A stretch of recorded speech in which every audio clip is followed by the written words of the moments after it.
you can... This is your lesson on 5-6 using the quadratic formula. So we've talked about the other ways that we have solved quadratics, which include graphing, factoring with zero product property. We also use square roots in completing the square. Today we're focusing on the quadratic formula. So here is your standard form. We are setting equals 0. Every time we solve a quadratic, we are trying to find x when y equals 0. You need to know your quadratic formula. You will not be given this formula on tests or quizzes, so it's by memory. If you take a minute and you look at your quadratic formula, you'll recognize the x equals negative b over 2a, and that is your formula to find the axis of symmetry, which also leads you to your vertex. So anytime you have that in standard form, that x equals negative b over 2a is what we use to find the axis symmetry. If you come back to the formula, you can see that there. Negative b over 2a. Notice we have a plus or minus symbol that's pre-built in because when we solve using square roots, we have a positive or negative outcome. The new part of this is the b squared minus 4ac.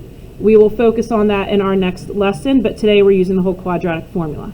So you can see our first example here asks us to use the quadratic formula to find the zeros. Remember, they could also say to find the roots or just simply to solve the quadratic.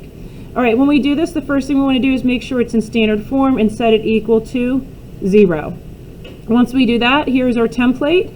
I believe that you should put parentheses around everything you substitute in to help lessen your errors.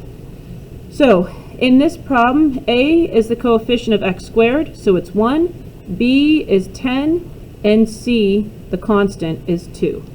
And so we are just going to fill that in. So here's my template. It is the opposite of b, so negative and then 10, plus or minus, keep my square root sign, b squared minus 4 times a is 1, c is 2, and all divided by 2 times 1 for a. When we look at this, we want to focus on 3 parts of it. We want to look at the first piece, the piece underneath the square root symbol, and the denominator.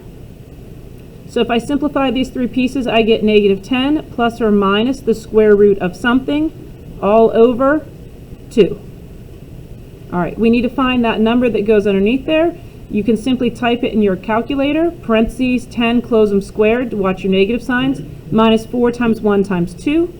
If I'm simplifying it, it'd be 100 minus 8, and that gives me 92. Those are the 3 parts we want to focus on every time. We're looking for exact answers. We don't want to just throw it in the calculator. Now we need to simplify this, so we're going to use our root properties to break up the 92 with the biggest perfect square. And so that 92 is going to break up to a 4 and 23.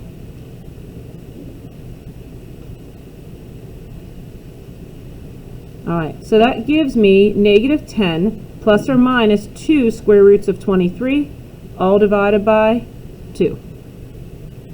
The last thing I want to check for is, can I simplify my fraction? Okay, all the old rules apply, just basic pre-algebra and elementary math. I have 3 pieces to my fraction. I can take something out of all 3. They all divide by 2. So here is what I have left over. So my final answer for x is negative 5 plus or minus the square root of 23. This is my exact answer. If I want the approximate, I plug it in the calculator, and I will get 2 separate approximate answers. Okay, we're going to take this same problem, but we're going to check it with a quick review of completing the square.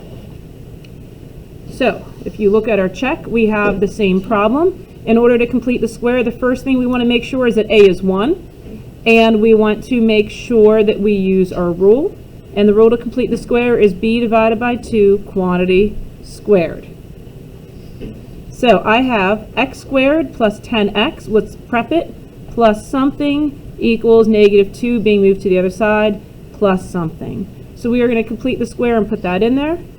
Our number is 10 divided by 2 quantity squared, and we like to simplify that to 5 squared. Whatever number we square is our factor. All right, so we are going to add in our 25 to both sides. This factors is x plus 5, x plus 5.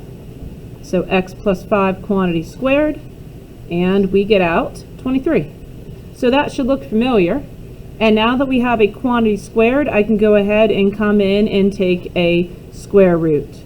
That leaves us x plus 5 equals a positive or negative square root of 23, since that can't be broken down. Finalize your answer by subtracting 5.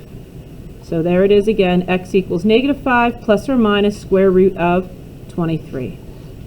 Wow. If I want to check this, it'd be much easier to get a decimal and then plug that back in to see if we get close to 0, and then go back, use the subtraction, and check it using your decimal. All right, so we have 2 more examples to try.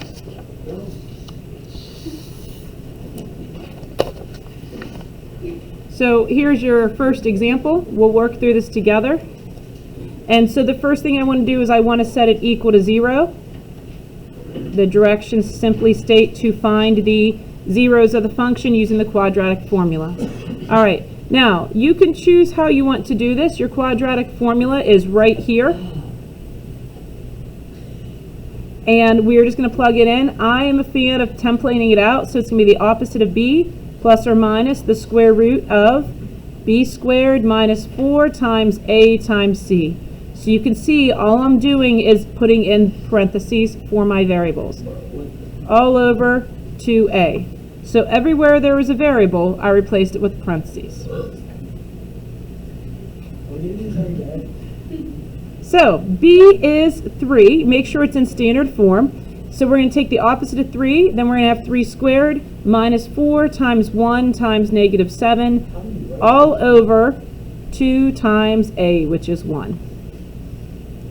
All right, we're going to simplify that into 3 components. So we've got the negative 3 out front, plus or minus the square root all over 2. I like to do it this way just so I can come back and do the part that takes me a quick minute. So go ahead and do what's underneath the square root sign, which would be 9 minus 28, sorry, plus 28, negative times a negative, and I end up with 37. Okay, there's 2 things I need to check for at the end of my problem. I need to check and see if my 37 and the root can be broken down, and it cannot. I also need to check to see if I can reduce my fraction. Because I can't take something out of all 3, I cannot reduce. Even if this was a 6 here, I cannot reduce these 2 unless I can take it from out front of this. So that is my final answer. If you're putting this into a calculator, you need to be very careful. If you type this into the calculator, even if you close the parentheses on your root, you will get it wrong.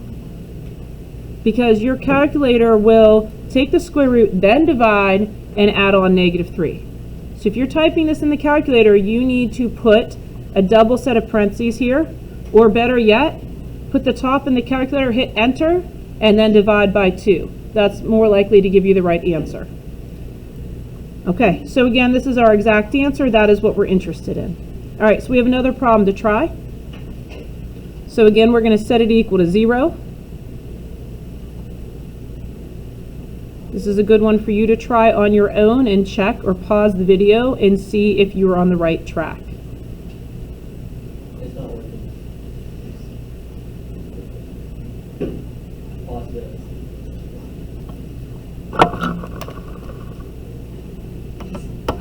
I don't want to say anything bad because then you can use this as evidence against me. Can you like pause it and then like restart? Like you can like play it back and then it says like a swear word and you go, So, one of the mistakes that people make is that they miss this negative sign, which happens a lot. So it is the opposite of b, and b is negative 8, so it is going to be a negative 8. So you need to be careful with that. All right, then the parentheses are really important here, because if I just type that in my calculator, it's going to give me negative 64. So again, we want parentheses. Minus 4 times 1 times 10, all over 2 times 1. So go ahead and simplify that into your 3 pieces there. This is going to be a positive 64 minus 40. So underneath my root, I get the number 24. Okay, the next step is to see. Now I cannot reduce the 8 and the 2 because I can't reduce it out of the 24. So I do need to break my 24 down to a 4 and a 6. And that leaves me 8 plus or minus 2 square roots of 6 all over 2. Now I see that I can reduce each piece by 2. So this is my final answer. X equals 4 plus or minus the square root of 6. The 1 does not need to be there, nor does it need to be underneath there. Okay, so this is the quadratic formula. Once you know it, you're plugging it in and doing the math carefully. The next idea is still using the quadratic formula, but we're getting into complex zeros. As in, if I graph this with a complex root, my graph would be up here and I would have no x-intercepts. I'm also not able to factor this. I'm not able to solve it using square roots. The only option I have to solve this quadratic is to complete the square or use the quadratic formula. So you can see the first thing we're going to do is set it equal to 0. Same idea. We've got our quadratic formula right here. Remember, you need to have this memorized. And then we're just going to plug it in. Again, I like to have that parenthesis there. A is 2 this time, B is -1, and C is 2. So be really careful with that. All right, so it is -1 plus or minus the square root of -1 squared minus 4 times 2 times 2 all over 2 times A, which is 2. Simplify that into 3 pieces again.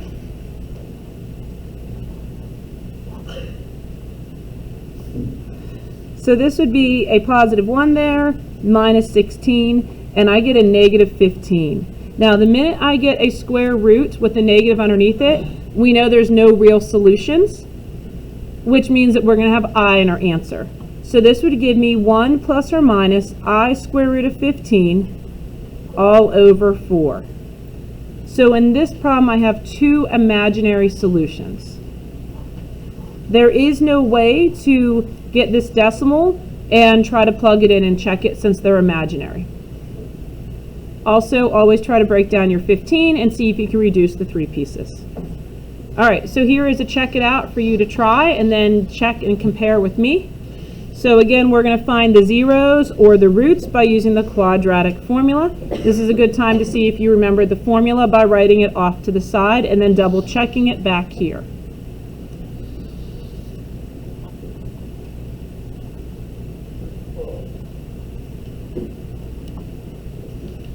All right, first thing we do is set it equal to 0. And go ahead and start plugging it into your quadratic formula. So we have x equals a -1 plus or minus the square root of b squared minus 4 times a times c.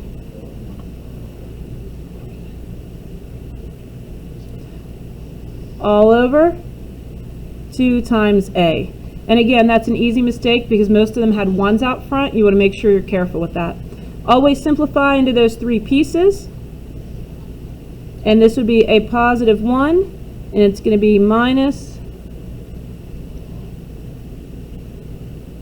You done messed up. 95. Yes. No. 95? I don't know. That better be right. Okay, all over 6.